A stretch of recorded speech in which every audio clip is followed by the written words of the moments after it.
how you can get icon on Discord app. So first thing first, let's open the Discord app, and once you open it, you will be able to see the interface shown in the screen. So now you can see there is profile option at the bottom right corner of this home page.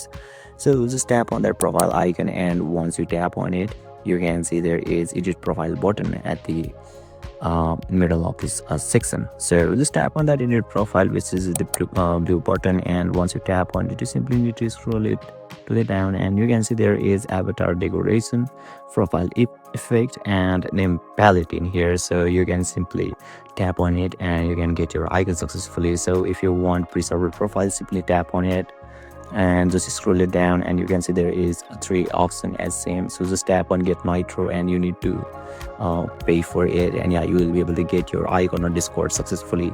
So basically this is how, and this is the process to get icon on Discord app using iPhone. And if you still encounter any issue during this process, feel free to leave a comment and I'll be happy to assist you. Thank you for watching, and I'll see you next time.